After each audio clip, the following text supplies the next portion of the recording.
Friends, I thank God that God is so faithful, so dependable, so helpful to me that each time it's my turn to share with you a video devotion from Christ Church of Jackson Video Devotion Team, the Lord sends devotionals with specific themes, and I get to adapt and adopt those themes for my sharing with you.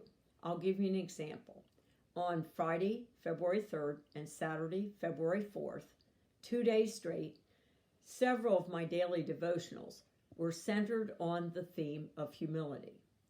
According to the dictionary, humility is freedom from pride, self-awareness of strengths and weaknesses, and the ability to recognize abilities in others. On Friday, February 3rd, one of my devotionals focused on Ephesians chapter 4, verse 2, that says, "Be completely humble and gentle. Be patient, bearing with one another in love."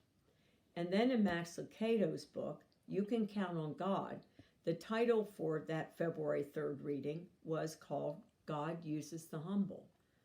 The main Bible verse was Proverbs chapter 22, verse 4, that says, "Humility is the fear of the Lord.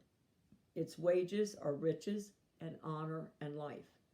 Max said, "Those who walk in pride, God is able to humble, but those who walk in humility, God is able to use."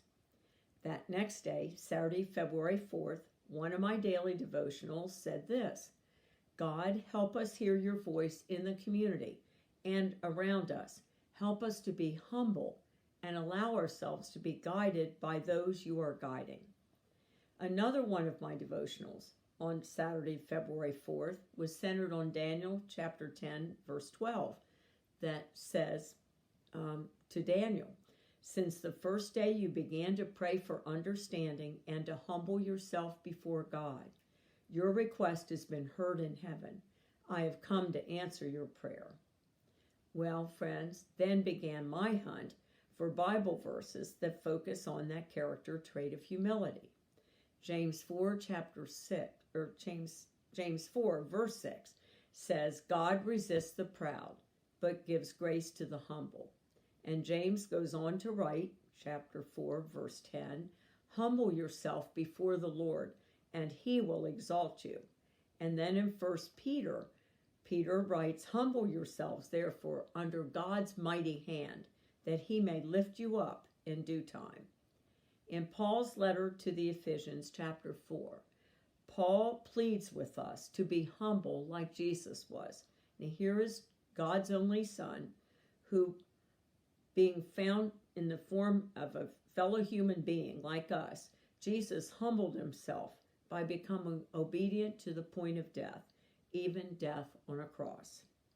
In the Gospel of Luke, chapter 18, verses 9 through 14, Jesus wants to teach his disciples about being humble.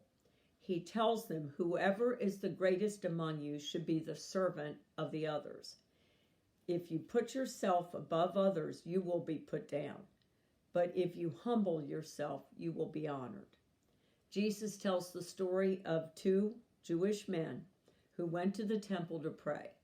One was a Pharisee, or a high-ranking Jewish religious leader, and the other was a Jewish tax collector for the Romans. The Pharisee stood away from the tax collector and prayed very loudly, "God, I thank you that I'm not like other people, thieves, rogues, adulterers, even like this tax collector. I fast twice a week, and I give a tenth of all my income." In contrast, the tax collector, standing far off, would not even look up into heaven, but he beat his chest and he prayed, "God, please be merciful to me, a sinner." Jesus surprised his disciples when he explained to them, the tax collector went home justified or forgiven, not the Pharisee, who saw himself as totally, completely righteous.